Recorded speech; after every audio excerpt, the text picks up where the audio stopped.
प्रेक्षकांनो, मालिका खूपच इंटरेस्टिंग वळणावरती आलेली आहे.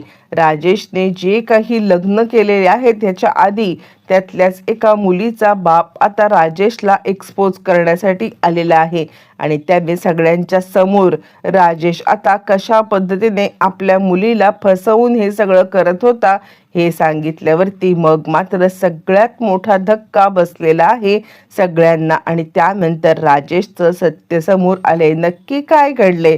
नियतीने असं अचानकपणे राजेशला एक्सपोज करत पुराव्यासकट सगळं आता सिद्ध केलंय. नक्की काय घडलंय पाहू. इकडे ईश्वरी खूपच उदास आहे. तिला कळतच नाहीये की हे सगळं आपल्यासोबत काय झालं. आत्तापर्यंत ज्या घरच्यांना आपण आपलं आपलं म्हणतोय आणि त्याच्यापैकी सगळ्यांनी आपल्याला वाळीत टाकले, आपल्याला घराबाहेर काढण्याचे हे केले, म्हणजे आपण इतकं सगळं करून सुद्धा कोणासाठी काहीच उपयोग नाहीये असं ईश्वरीला वाटते आणि ती रडत आहे. सगळा प्रकार तिच्या डोळ्यासमोर अगदी चित्रपटाच्या सारखा फिरत आहे आणि त्याच वेळेला तिला या सगळ्यामध्ये खूपच वाईट वाटत आहे. जे मामा आत्तापर्यंत तिच्या पाठीशी खंबीरपणे उभं राहायचे ते मामा सुद्धा अचानकपणे तिच्या विरोधात झालेले आहेत. आणि ईश्वरीचा हा उदास चेहरा पाहून आता इकडे अर्णवला सुद्धा वाईट वाटत आहे आणि तो हे सगळं पाहतोय आणि अशा पद्धतीने हे समोर यायला नको होतं असं त्याच्या मनामध्ये सतत विचार येत आहे. आणि त्यानंतर मग तो आता ईश्वरीकडे आलेला आहे. ईश्वरीकडे आल्यावरती तो आता सांगतोय, बिसिंदोर, तुम्ही अजिबात कोणती काळजी करू नका, सगळं काही ठीक होणार आहे. त्यावरती ईश्वरी सांगायला लागते, सगळं संपलंय. ज्या माणसांना मी आता माझं समजत होते ती माणसं माझी राहिलेलीच नाहीयेत. सगळं हातातून निसटून चाललेलं आहे. परत तोपर्यंत इकडे आता अंजली राजेशवरती चिडले. तुम्हाला काय गरज होती त्या ईश्वरीची बाजू घेण्याची? खरं तर ईश्वरी या सगळ्यामध्ये आता इकडे आपल्या सगळ्यांशी खोटं बोलतीये. तुम्हाला कळत नाहीये, मुळातच ती आता तुमच्यावरती सुद्धा तिने किती खोटे आरोप केलेत तुम्हाला माहितीये. यावरती राजेश म्हणतो, माझ्यावरती खोटे आरोप? यावरती अंजली म्हणते, मग काय? अहो, तुम्हाला कळतंय का, तुम्ही या सगळ्यामध्ये खून केलायत असं तिचं म्हणणं आहे. आणि त्यावेळी तुम्हीच तिला एक्सपोज केलं होतं की ईश्वरी किती खोटारडी आहे. त्यावरती राजेश म्हणतो, काय? तिने माझ्यावरती असा आरोप केला होता की मी खुनी आहे? अहो, म्हणजे नक्कीच माझ्या हातून काहीतरी खून झाला असेल. नाही, त्या कधी खोटंच बोलणार नाहीयेत. मी त्यावेळेला काय माणूस होतो, कसा माणूस होतो मला खरंच काही आठवत नाहीये, पण खरंच माझ्या हातून खून होण्याची शक्यता आहे. त्या खोटं बोलणार नाहीत. यावरती मग आता अंजली सांगायला लागते, अहो किती भोळे तुम्ही, तिच्या बोलण्यावरती विश्वास ठेवून काय करताय तुम्ही? हे बघा, तुम्ही उगाचच या सगळ्यामध्ये स्वतःला त्रास करून घेऊ नका. मुळातच त्या ईश्वरीचं या घरामध्ये येणं ना हा प्लॅन होता. तुम्हाला माहिती आहे का, ईश्वरीचा जे काही लग्न झालं ना अर्णव सोबत, ते लग्न फक्त एक अपघात होतं. म्हणजे आता ईश्वरीचा जीव वाचवण्यासाठी अर्णवने तिच्यासोबत लग्न केलं होतं आणि मुळातच या सगळ्यामध्ये ती लग्न करून या घरात येणं हे आता एक प्लॅनच होतं. आम्हाला सगळ्यांना मूर्ख बनवून तिने हा सगळा प्लॅन केला होता आणि तुमच्यावरती येऊन इतके आरोप करत होती आणि तरीही तुम्ही तिची बाजू घेतलीत. तिची बाजू घेऊन तिला या घरामध्ये ठेवलं. नाही, तुम्ही खरं तर खूपच मोठी चूक केलेली आहे असं आता इकडे ती सांगायला लागते. बरं, तोपर्यंत वल्लरी काही माणसांना सुपारी देण्यासाठी आलेली आहे आणि ती सांगते, हे पैसे आणि काम झाल्यावरती मी तुम्हाला अजून पैसे देईन, पण त्या ईश्वरीचा कायमचा काटा निघाला पाहिजे. काहीही झालं तरी सुद्धा कोणत्याही परिस्थितीमध्ये ती ईश्वरी वाचता कामा नये. आणि त्यानंतर आता इकडे त्यांना ती पैसे देते आणि वल्लरी विचार करायला लागते, कर ईश्वरी कर, माझ्या विरोधात कितीही पुरावे गोळा करण्याचा तू प्रयत्न केलास ना तरी तुझा हा प्रयत्न मी यशस्वी होऊ देणार नाहीये. इकडे तोपर्यंत अर्णव सांगतो, हे बघ, तू मला काही कळत नाहीये की उदास होण्यापेक्षा एक विचार कर की या सगळ्यामध्ये आपण दोघांनी मिळून डेकोरेशन केलं होतं. जर का आपण दोघांनी मिळून डेकोरेशन केलं होतं तर मग या सगळ्यामध्ये आपलं डेकोरेशन असताना मुळातच इकडे ते फोटो आले तरी कुठून? म्हणजे जर का आपण हे करत होतो, तिसरी कोणीतरी व्यक्ती होती का तिकडे लुडबुड करणारी? आणि ती व्यक्ती आपल्या घरातली असणार 100%, कारण हे डेकोरेशन करताना घरातल्यांच्या शिवाय तिकडे कुणीही नव्हतं आणि त्यामुळे 100% ती आता घरातलीच व्यक्ती असणार आहे. आणि त्यामुळे मलाच कळत नाहीये हे सगळं कुणी केलेलं असेल, तू पाणी पी बरं, असं म्हटल्यावर ती ईश्वरी म्हणते, नाही सगळं संपलंय, मला तर काही कळतच नाहीये की हे सगळं काय चाललंय. म्हणजे एकदम आपल्या घरच्यांचं वागणं बघून मला तर शॉकच बसलेला आहे. आणि त्यावरती अर्णव म्हणतो, नाही नाही, हे सगळं कुणी केलंय ना हे शोधून काढायला पाहिजे. म्हणजे ऑफिसचा जो इन्सिडेंट झालाय ना, त्यानंतर मला आता असं वाटतंय की या सगळ्याच्या मागे आता कुणीतरी आपल्या घरचंच असणार आहे. म्हणजे जो ऑफिसचा इन्सिडेंट झाला होता, जो रमाकांत राजे शिर्के यांच्यासोबत इन्सिडेंट झाला होता, त्यानंतर घरातलंच कोणीतरी हे सगळं केलंय 100%. पण या सगळ्यावरती तू विचार करू नको, आपण आता काहीतरी मार्ग काढूया. पण कोण असेल या सगळ्यामध्ये? जेव्हा आपण डेकोरेशन करत होतो तेव्हा आपल्या आजूबाजूला कोण असेल? ती व्यक्तीच नक्की या सगळ्यामध्ये इन्व्हॉल्व आहे. आणि दोघांच्याही मनामध्ये विचार येतो, राजेशने हे सगळं केलं असेल.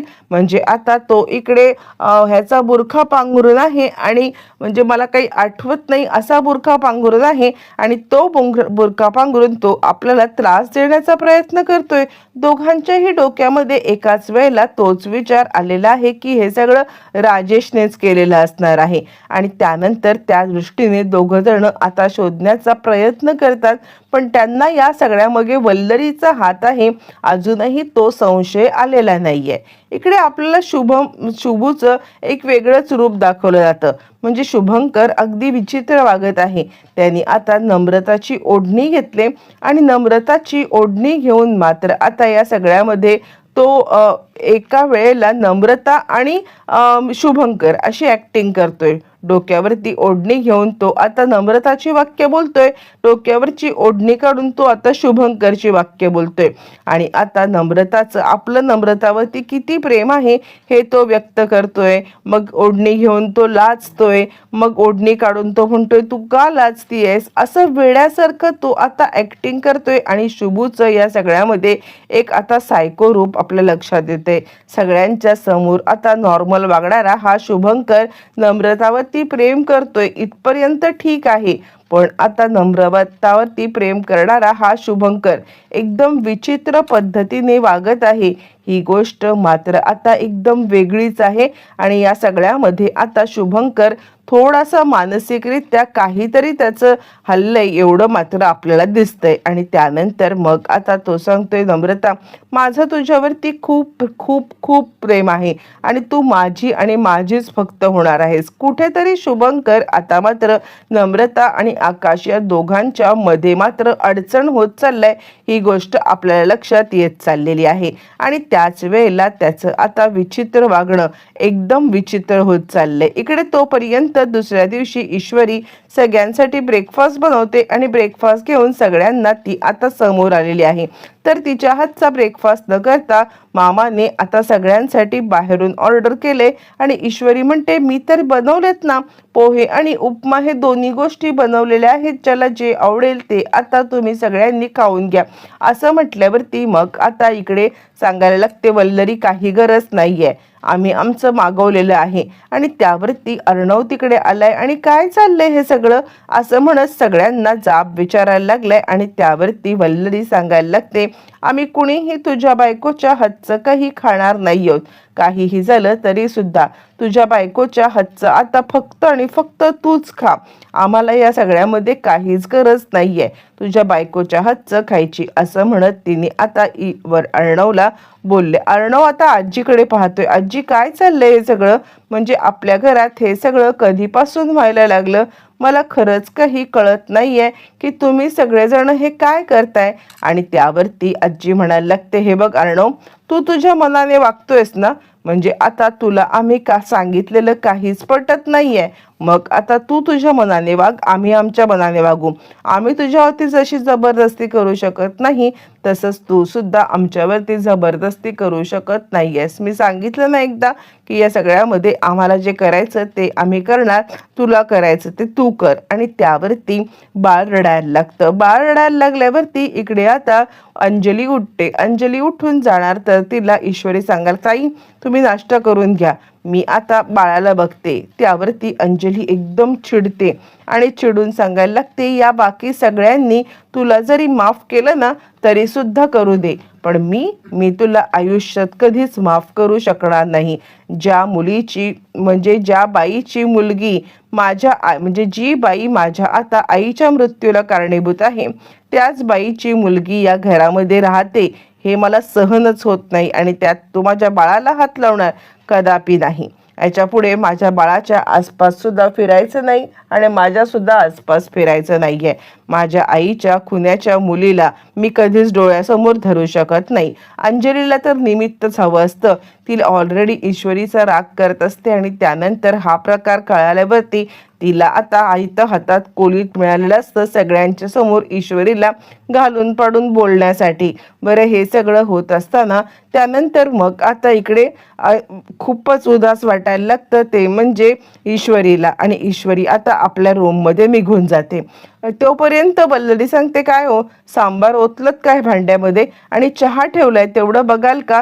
यावरती मामा सांगतात, हो मी बघतो चहाचं काय करायचं ते, तू सांबार ओतून घे. असं म्हणत त्यांच्या आता गप्पा चालल्यात. ईश्वरी रडायला लागते आणि रडत रडत आपल्या रूममध्ये यायला लागते. रूममध्ये येते आणि काय करावं तिला आता खूपच एकटं पडल्यासारखं झालेलं असतं. काय करावं काय करू नये तिला आता काहीच कळत नाहीये. आणि त्यानंतर ती आपल्या आईला कॉल लावते. आईला कॉल करून ती सांगायला लागते, आई मी तुझ्याकडे भेटायला येत आहे. आणि तिचा रडका आवाज बघून सुप्रियाला खूपच वाईट वाटायला लागतं. सुप्रिया सगळ्यामध्ये म्हणायला लागते, काय ग काय झालं इशू, मला सांग ना. यावरती ईश्वरी म्हणते, नाही आई मी तुला असं सांगू शकत नाहीये, मी तुला भेटायला येते आणि भेटायला आल्यावरती मग आता मी तुला सांगते.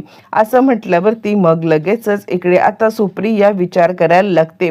सुप्रियाला कळतच नाहीये की आपल्या लेकीला नक्की आता काय झालं असेल, नक्की ती कोणत्या संकटात असेल. सुप्रिया या सगळ्यामध्ये पूर्णपणे गडबडलेली आहे. बरं, हे सगळं होत असताना इकडे आता अर्णव आलाय. आणि कुठे चाललेस तू, म्हणजे आता आईकडे चाललेस, अजिबात जाऊ नको. आत्ता तू आईला फोन का केला होतास.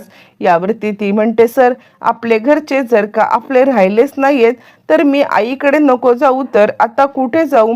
यावरती अर्णव म्हणायला लागतो, तू आत्ता आईला कॉल केलास आणि त्यानंतर तिला किती टेन्शन दिलंस ही गोष्ट तुला कळते आहे का. तू तिकडे जाईपर्यंत तिच्या डोक्यामध्ये आता हाच विचार असेल की नक्की काय झालं असेल, कसं झालं असेल. आणि असं असताना तू आता तिला अशा पद्धतीने हे केलंस ना, मला तर कळतच नाहीये तुला काय बोलू. कधीतरी किती समंजसपणाचं वागतेस आणि कधीतरी किती हे करतेस. हे बघ, खरा खुनी कोण आहे किंवा खरं हे सगळं कुणी केलेलं आहे किंवा या सगळ्यामध्ये भूतकाळात काय घडलं होतं हे जोपर्यंत मी आता शोधून काढत नाहीये तोपर्यंत तू कुठेही जाणार नाहीयेस. आणि आईला भेटायला गेलीस तरी सुद्धा तू परत येणार आहेस.